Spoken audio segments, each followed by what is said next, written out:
नमस्कार। आकाशवाणी जयपुर अजमेर से प्रस्तुत हैं प्रादेशिक समाचार।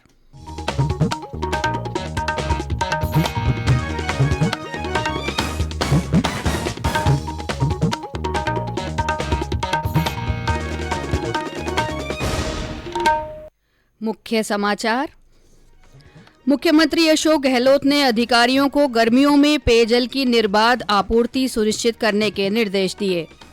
विधानसभा में उद्योग विभाग और विविध सामाजिक सेवाओं की अनुदान मांगे ध्वनिमत से पारित। राज्य में कोरोना संक्रमण के नए मामलों में कमी, 21 जिलों में कोई नया संक्रमित नहीं मिला। और प्रदेश में समर्थन मूल्य पर गेहूं की खरीद इस साल ऑनलाइन माध्यम से की जाएगी। कोटा संभाग में खरीद आज से शुरू। समाचारों के साथ मैं अल्पना राठौड़।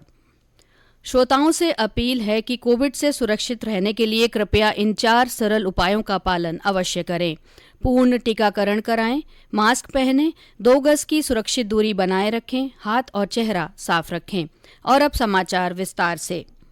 मुख्यमंत्री अशोक गहलोत ने कहा है कि प्रदेश में गर्मियों के दौरान पेयजल की निर्बाध आपूर्ति सुनिश्चित की जाए।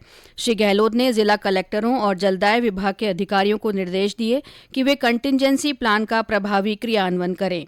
श्री गहलोत कल जयपुर में वीडियो कॉन्फ्रेंस के माध्यम से नहरबंदी और गर्मियों में पेयजल आपूर्ति की तैयारियों को लेकर उच्च स्तरीय बैठक की समीक्षा कर रहे थे।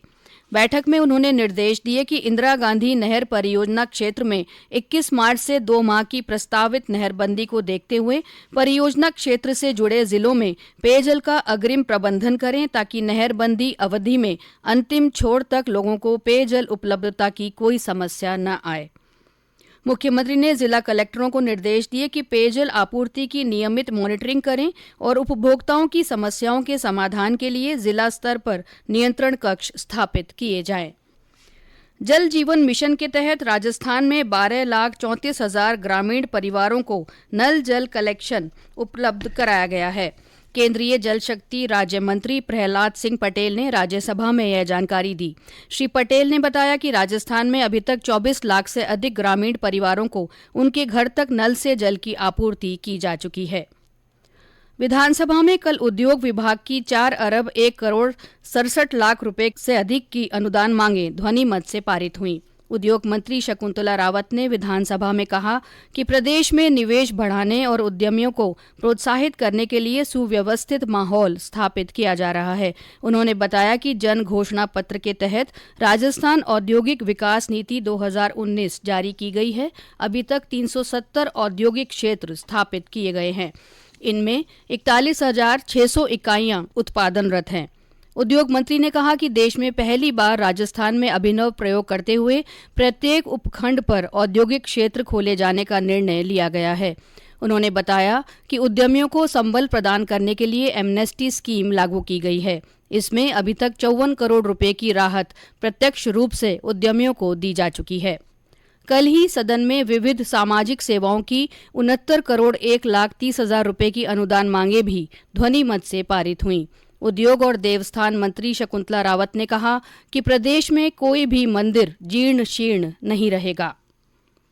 केंद्रीय ऊर्जा मंत्रालय ने राजस्थान के तापीय विद्युत गृहों के लिए कोयला उपलब्ध कराने को कहा है। ऊर्जा विभाग के अतिरिक्त मुख्य सचिव डॉक्टर सुबोध अग्रवाल ने बताया कि केंद्रीय ऊर्जा मंत्रालय ने कोल मंत्रालय को 24.4 मिलियन मैट्रिक टन कोयला प्रति वर्ष उपलब्ध कराने की अनुशंसा की है। ऊर्जा मंत्री भंवर सिंह भाटी ने बताया कि इससे प्रदेश के प्रभावित 4 तापीय विद्युत उत्पादन गृहों में बिजली का निर्बाध उत्पादन जारी रह सकेगा। ये समाचार आकाशवाणी जयपुर अजमेर से प्रसारित किए जा रहे हैं। इन समाचारों को आप हमारी वेबसाइट newsonair.gov.in पर राजस्थानी में भी पढ़ सकते हैं। समाचारों के ऑडियो बुलेटिन भी वेबसाइट पर उपलब्ध हैं। वेबसाइट पर सोशल मीडिया अकाउंट के माध्यम से ताज़ा जानकारी प्राप्त कर सकते हैं। समाचार अभी और भी हैं, उससे पहले ये संदेश। चलो मिलकर एक शुरुआत करें, चलो एक फैसला आज करें, मास्क नहीं तो टोकेंगे, कोरोना को रोकेंगे, चलो एक इरादा करते हैं, चलो कुछ वादा करते हैं, मास्क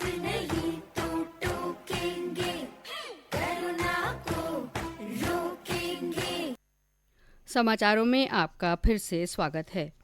प्रदेश में कल कोरोना संक्रमण के 85 नए मामले सामने आए, जबकि 137 रोगी ठीक हुए। इसके साथ ही सक्रिय मामलों की संख्या घटकर 863 रह गई है।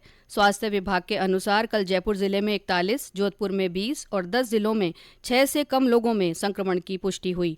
वहीं 21 जिलों अजमेर, बारां, बाड़मेर, भरतपुर, भीलवाड़ा, बूंदी, चित्तौड़गढ़, चूरू, धौलपुर, डूंगरपुर, श्रीगंगानगर, हनुमानगढ़, जैसलमेर, जालौर, कोटा, नागौर, प्रतापगढ़, सवाईमाधोपुर, सीकर, सिरोही और टोंक में कोई नया संक्रमित नहीं मिला। कल इस बीमारी से किसी रोगी की मृत्यु नहीं हुई। देश में अब तक 180 करोड़ 36 लाख से अधिक कोविड टीके लगाए जा चुके हैं। केंद्रीय स्वास्थ्य मंत्रालय ने बताया कि 15 से 18 आयु वर्ग में अब तक 5 करोड़ 59 लाख टीके पहली डोज के रूप में और 3 करोड़ 42 लाख दूसरी डोज के रूप में लगाए गए हैं। अब तक 2 करोड़ 13 लाख से अधिक एहतियाती डोज भी लगाई गई हैं। वहीं प्रदेश में अब तक 10 करोड़ 1 लाख से अधिक कोविड टीके लगाए जा चुके हैं। 5 करोड़ 39 लाख से ज्यादा को पहली डोज और 4 करोड़ 47 लाख से अधिक को दोनों टीके लगाए गए हैं। होली के पर्व को लेकर चूरू में फागोत्सव महोत्सव शुरू हो गया है। इस अवसर पर बीती रात लोक कलाकारों ने चंग और ढप की थाप पर लोक नृत्य और गीतों से ग्रामीण संस्कृति को साकार कर दिया। बड़ी संख्या में लोगों ने महोत्सव में भाग लिया। प्रदेश में समर्थन मूल्य पर गेहूं की खरीद इस साल ऑनलाइन माध्यम से की जाएगी। खाद्य और नागरिक आपूर्ति विभाग के सचिव नवीन जैन ने बताया कि राज्य सरकार ने इस कार्य के लिए एक ऑनलाइन पोर्टल विकसित किया है। इस पोर्टल का लिंक खाद्य विभाग की वेबसाइट पर उपलब्ध कराया गया है, जिस पर किसान आज से पंजीयन करवा सकते हैं। श्री जैन ने बताया कि पंजीयन करवाने के लिए जन आधार अनिवार्य होगा। शासन सचिव ने बताया कि इस वर्ष गेहूं खरीद कोटा संभाग में आज से और शेष जिलों में 1 अप्रैल से 10 जून के बीच की जाएगी। आज विश्व उपभोक्ता अधिकार दिवस है। इस वर्ष की थीम है उचित डिजिटल वित्त। इस सिलसिले में उपभोक्ता कार्य, खाद्य और सार्वजनिक वितरण मंत्रालय के अंतर्गत उपभोक्ता कार्य विभाग आज नई दिल्ली में एक कार्यक्रम आयोजित कर रहा है। उपभोक्ता कार्य मंत्री पीयूष गोयल इसका उद्घाटन करेंगे। Bikaner cyber crime response model पूरे प्रदेश में लागू होगा। पुलिस महानिदेशक एमएल लाठर ने कल आईजी और एसपी को ये निर्देश दिए। इसके साथ ही एसओपी भी जारी कर दी गई है। पुलिस महानिदेशक ने कल राज्य के सभी आईजी और एसपी की वीडियो कॉन्फ्रेंसिंग के जरिए क्राइम मीटिंग ली। मीटिंग के एजेंडे में बीकानेर की साइबर क्राइम रिस्पांस सेल का बिंदु अलग से रखा गया। पुलिस महानिदेशक एमएल लाठर ने कहा है कि बदलते तकनीकी परिवेश में पुलिसकर्मियों के तकनीकी कौशल को बढ़ाने के निरंतर प्रयास किए जा रहे हैं। साथ ही आमजन को भी साइबर अपराधों के बारे में अधिक से अधिक जागरूक करने की आवश्यकता है। श्री लाठर कल पुलिस मुख्यालय में आयोजित साइबर वॉरियर्स सम्मान समारोह को संबोधित कर रहे थे। श्री लाठर और विश्वविद्यालय के कुलपति डॉक्टर आलोक त्रिपाठी ने 10 साइबर वॉरियर्स को पुरस्कार और प्रशस्ति पत्र प्रदान कर सम्मानित किया। प्रदेश में अधिकांश स्थानों पर तापमान में बढ़ोतरी होने से गर्मी का असर बढ़ गया है। मौसम केंद्र जयपुर के निदेशक राधेश्याम शर्मा ने बताया कि आज से 17 मार्च तक पश्चिमी राजस्थान के कुछ हिस्सों में लू चलने की संभावना है। आगामी 2 दिनों में ज्यादातर स्थानों पर तापमान में 2 से 3 डिग्री की बढ़ोतरी के आसार हैं। बेंगलुरु में भारत ने दूसरे क्रिकेट टेस्ट मैच में श्रीलंका को 238 रन से हरा दिया है। श्रीलंका की टीम 447 रन के लक्ष्य के जवाब में 208 रन पर सिमट गई। और अंत में मुख्य समाचार एक बार फिर। मुख्यमंत्री अशोक गहलोत ने अधिकारियों को गर्मियों में पेयजल की निर्बाध आपूर्ति सुनिश्चित करने के निर्देश दिए हैं। विधानसभा में उद्योग विभाग और विविध सामाजिक सेवाओं की अनुदान मांगें ध्वनि मत से पारित हुई हैं।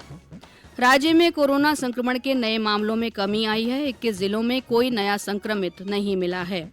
और प्रदेश में समर्थन मूल्य पर गेहूं की खरीद इस साल ऑनलाइन माध्यम से की जाएगी। कोटा संभाग में खरीद आज से शुरू हो गई है। इसी के साथ प्रादेशिक समाचार बुलेटिन समाप्त हुआ। नमस्कार।